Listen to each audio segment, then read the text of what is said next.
Como eu disse no início da Santa Missa, hoje nós celebramos a festa da Santíssima Trindade, que é a festa do nosso Deus. Domingo é dia do Senhor, domingo é dia da Santíssima Trindade. Todos os domingos são domingos dedicados a Deus. E Deus, Ele é uno e trino. Uno na essência, há um só Deus, não pode haver mais de um. Se houvesse mais de um Deus, um teria uma perfeição que o outro não teria. Se houvesse mais de um, teriam que ser diferentes. E a diferença consiste em um ter uma coisa e o outro não. Em um ter uma perfeição que falta no outro. Ora, faltar uma perfeição em Deus vai contra a própria natureza de Deus, que é perfeitíssimo. Porque se falta alguma perfeição, já não é Deus. Portanto, a própria razão nos diz que Deus é um só, é uno na essência. Podemos atingir pela razão também que Deus é simples, é um espírito, e não se decompõe como as coisas. Podemos também pela razão chegar à grande verdade de que Deus é onipotente. Ele criou todas as coisas.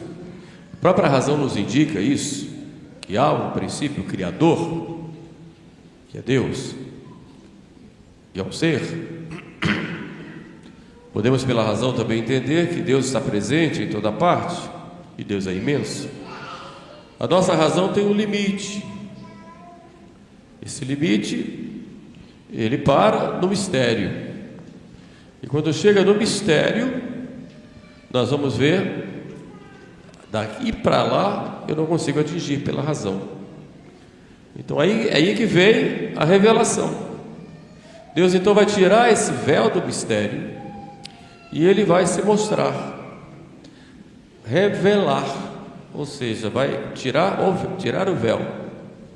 E quando Ele se mostra como Ele é.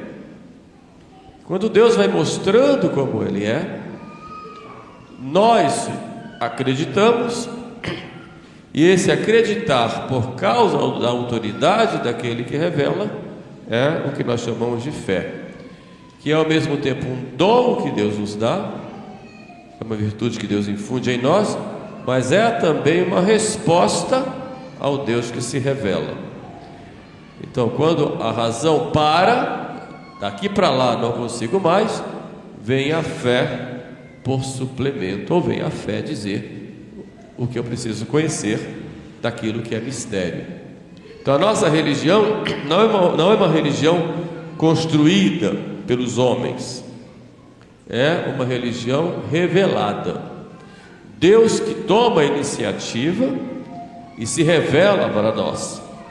E nós conhecemos a revelação através de duas fontes: a Sagrada Escritura e a tradição, que é anterior à Sagrada Escritura. A tradição, que é o conjunto daquelas verdades que foram transmitidas por Deus e que chegaram a nós não pela Sagrada Escritura. Como disse João, Jesus muitas coisas fez e ensinou que não foram escritas.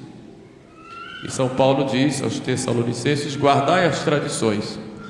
E a Timóteo, aquelas coisas que eu te ensinei na frente dos outros, confia esse depósito da fé a homens doutos e idôneos, sérios, para que transmitam também. Então esses ensinamentos chegam a nós, ou através da Sagrada Escritura, ou da tradição, confiados por Deus aos homens.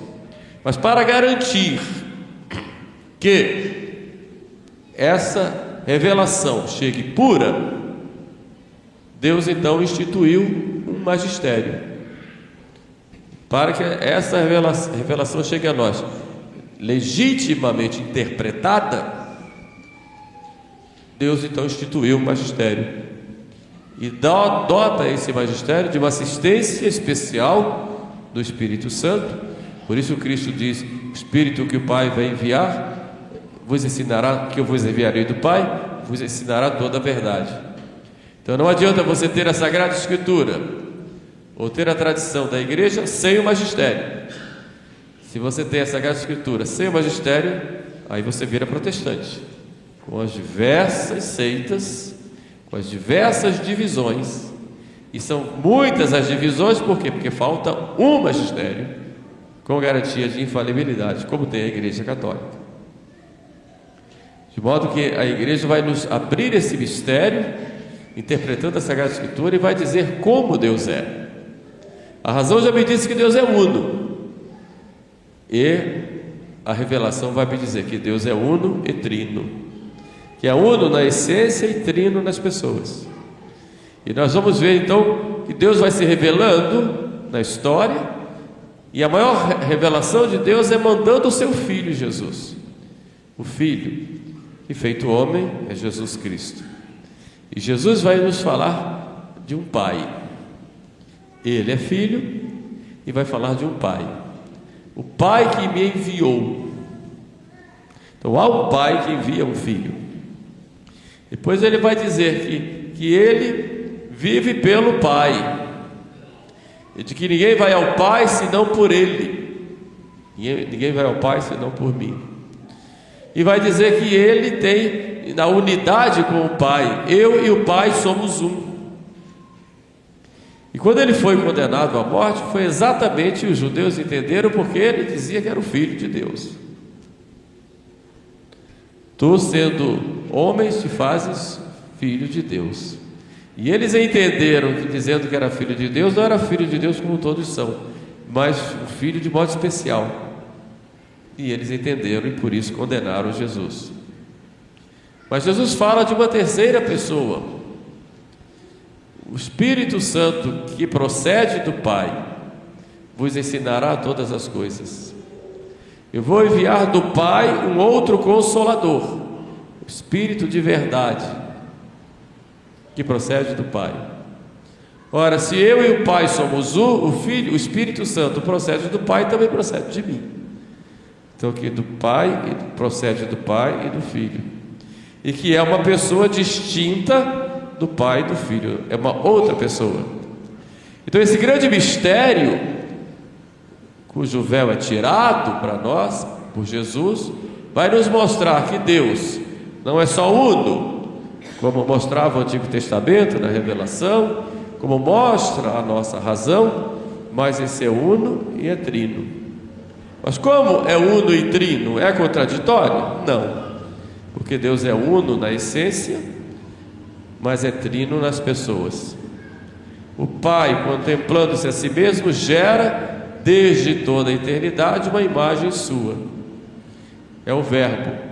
Como eu estou gerando para vocês agora, as minhas palavras estão sendo geradas pela minha inteligência, e elas estão passando aí para vocês, que podem ser gravadas, escritas. São palavras que estão sendo geradas pela minha inteligência.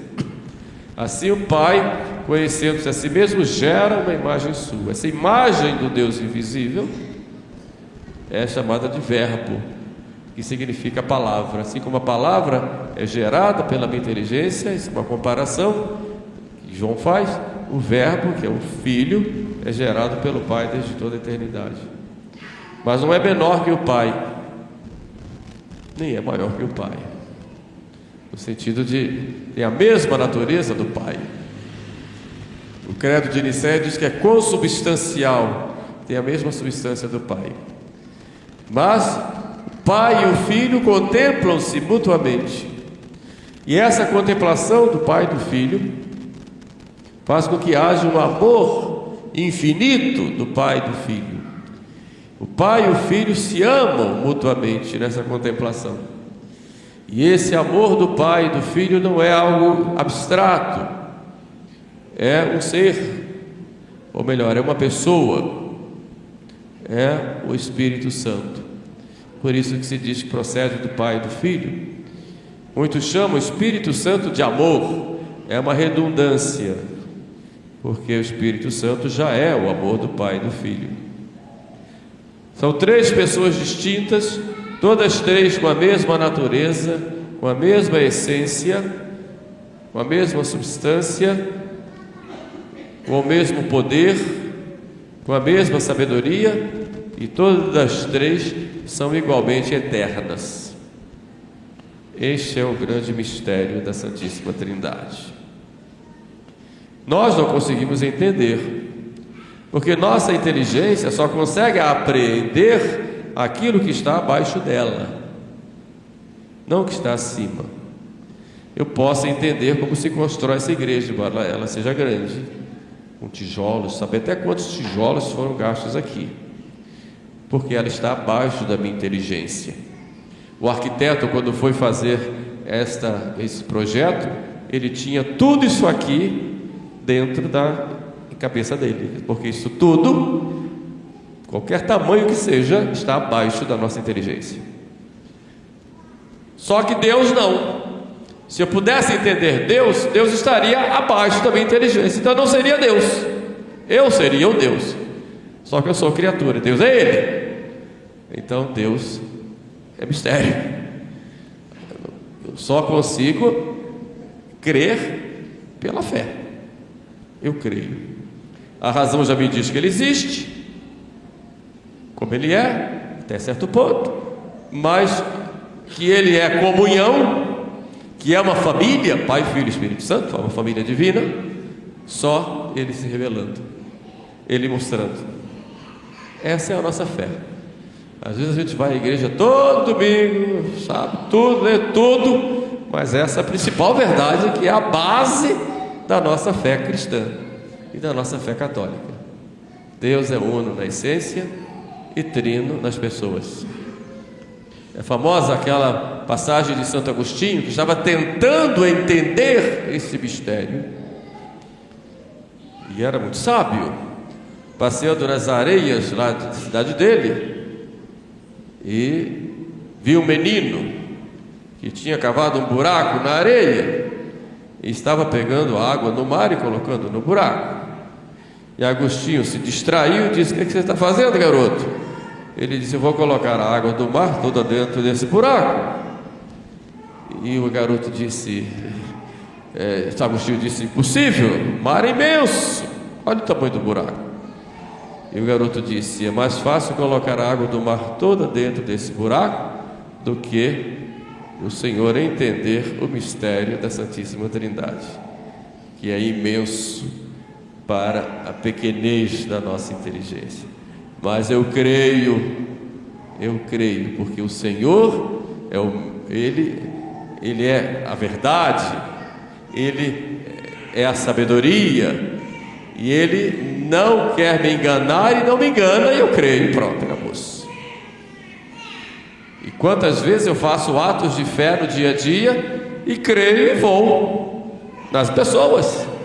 Quando eu entro no ônibus, eu creio que aquele motorista sabe dirigir, que vai me levar para o lugar certo. Faço um ato de fé. É claro. Imagine se eu entro dentro de um avião lá em cima, se eu não acreditar que aquele piloto que está lá sabe, já era. Então estou fazendo atos de fé a cada dia. Quando eu paro no sinal vermelho, ou melhor, entro no sinal verde, eu creio que quem vem no vermelho vai parar. Nem sempre para, mas eu tenho que acreditar. Então o ato de fé humana é esse. Agora o ato de fé divina, eu creio por causa da autoridade de Deus, que não se engana nem me engana. Então eu creio. Isso é fé. Então, diante da Santíssima Trindade, primeiro ato que eu tenho que ter é de fé. Eu creio. E esse Deus mandou o seu Filho, que é Jesus, que veio para, o credo já disse, qui propter ter nos homines et propter ter nostram salutem, quer dizer, por causa de nós homens e para a nossa salvação, ele se fez homem, desceu do céu e encarnou-se por obra e graça do Espírito Santo. É tão nítido isso que às vezes a gente faz as coisas e não sabe, né? Vocês sabem que quando nós fazemos o sinal da cruz, nós dizemos o quê? Em nome do Pai e do Filho e do Espírito Santo. É uma cruz, não é? É a cruz de cima para baixo, da esquerda para a direita. No nosso rito é assim. De cima para baixo, por quê? Porque o Filho desceu do céu e se fez homem. Depois ele, o Espírito Santo, ele ficou aqui na terra, sofreu, morreu e depois foi à direita do Pai. Eu termino aqui, do lado direito, porque ele está sentado à direita do Pai. Então eu termino aqui. Desceu do céu, se encarnou, se fez homem. Depois viveu com os homens e foi crucificado, morto, sepultado e à direita do Pai. E eu faço assim o sinal da minha fé. E digo em nome, porque é um Deus. Pai, Filho e Espírito Santo, porque são 3 pessoas. E digo, faço a cruz porque o Filho se fez homem. Padeceu e morreu na cruz para me salvar.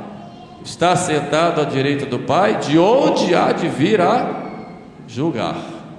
Então eu tenho que fazer minha parte aqui, porque eu vou ser julgado por Ele, e o seu reino não terá fim. Eu quero fazer parte desse reino e já faço, evidentemente pelo batismo. Mas qual deve ser a nossa atitude para com a Santíssima Trindade, além de adorar? Primeiro é de adorar o Senhor. Quando a gente vai no domingo à missa, vem para adorar o Senhor. Mas eu não posso adorar em casa? Pode, devo adorar em todos os lugares. Mas por que na igreja? Porque é no templo de Deus, onde o Filho, descido do céu, se oferece em sacrifício ao Pai, que eu vou adorar o Senhor. Então toda a Trindade vai estar aqui como objeto de minha adoração, no Filho, no sacrifício do Filho que se fez homem. Isso eu faço em comunhão com toda a igreja. Por isso é importante que eu vá, é necessário que eu vá à missa e vá no templo, que é a casa de Deus e porta do céu. Templo é casa de Deus, porta do céu. Entenderam? Por isso tem que ir à igreja todos os domingos, no dia da Santíssima Trindade, para adorar o Senhor. Então, adoração. Qual é a segunda coisa que eu devo fazer para com a Santíssima Trindade? Devo atender o que ela me pede, o que Deus quer de mim. E Deus quer de mim apenas uma coisa, tão simples: Deus só quer o meu amor. Para isso Ele me criou, porque Ele me ama. Ele já me amava muito antes de eu nascer. E todas as coisas que foram criadas por causa da humanidade. E quando Deus me criou, Deus criou por amor, porque o amor é muito, muito bonito, porque o amor, ele não se fecha. O amor tende a se expandir. Quem tem amor e se fecha não ama, é egoísta. O amor se abre ao outro, o amor se abre para fazer alguma coisa, o amor se abre a obras. O amor não é teoria, ele se abre a obras. Porque Deus é amor, Ele se abre no sentido de que Ele vai criar a destra, quer dizer, fora dele, vai criar todas as coisas. Então a obra da criação, toda essa maravilha é manifestação do amor de Deus. E entre todas as obras criadas, Deus criou um ser que é especial, que é a sua imagem e semelhança, que é você, eu, somos nós. E Ele criou porque nos ama, e como objetivo para que estabelecer esse seu amor de comunhão com cada um de nós. Por isso nós vamos ver na Bíblia dizer que Adão e Eva passeavam com Deus no paraíso. Esse verbo passear tem um sentido de intimidade. Havia ali comunhão. E quando Adão peca, Adão quebra essa comunhão, atendendo a tentação da serpente, que diz: se comeres o fruto, sereis deuses. Eu ser Deus? Eu ser Deus? Então, entre eu ser Deus e viver em comunhão com Deus, eu vou ser um Deus e vou fazer para mim as coisas do meu jeito. Então Adão pecando não foi porque não foi o pecado da carne, como alguns dizem, foi o pecado de orgulho. Ele quebra a comunhão, e quando Adão quebra a comunhão, aí sim ele se sente sozinho. Ele se sente sozinho e perde todo o controle sobre si mesmo. Ele perde a graça e fica nu. Quer dizer, já estava nu, mas ele se vê nu, exatamente o nu não apenas físico, mas o nu que ele já não estava mais revestido da graça. E o que é pior, ele estava sozinho, sem Deus, porque ele quebrou a comunhão. Aí ele sai correndo, se esconde.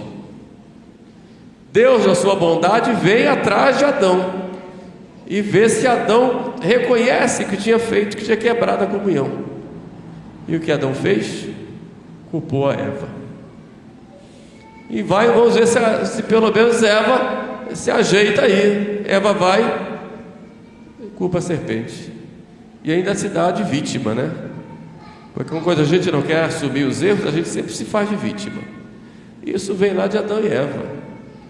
A serpente então recebe lá o castigo, depois Adão também, Eva, e Deus, eu vou mandar um Salvador, e anos depois manda o Salvador, que é Jesus, para que o homem sentisse na pele o que é estar sem comunhão com Deus. Então nós fomos criados para essa comunhão. Quando nós fomos batizados, essa comunhão foi restabelecida com cada um de nós, e nós nos tornamos filhos de Deus, participantes da sua vida divina. Restabelecemos a comunhão. Só que por causa do pecado original há uma desordem em nós, que precisa ser trabalhada.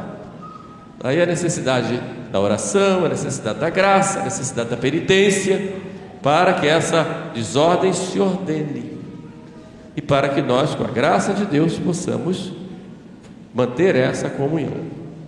E essa comunhão só foi possível quando Deus manda o seu Filho para pagar pelos homens, em homenagem a Deus, ao Pai, pagar pelos homens. Aí a comunhão é restabelecida e vai sendo aplicada a cada um através da igreja, guiada pelo Espírito Santo. Então nós somos filhos dessa comunhão. Foi perdida em Adão, mas foi restaurada pelo novo Adão, que é Jesus.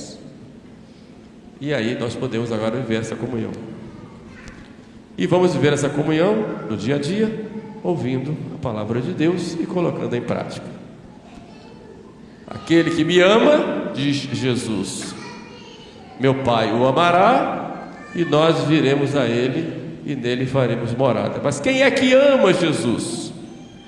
Jesus vai dizer de novo: se me amais, observais os mandamentos. Então é só na obediência aos mandamentos, pela graça de Deus, que nós vamos viver esse amor de Jesus. E viver esse amor de Jesus, vamos ter o amor do Pai e do Espírito Santo. Então seremos moradas da Santíssima Trindade. É aí que está a verdadeira felicidade. É nisto que está o verdadeiro sentido da vida de todos os homens, de todos nós. Eu posso procurar a felicidade em muitas coisas, mas sem essa vivência dessa comunhão, não vou achar.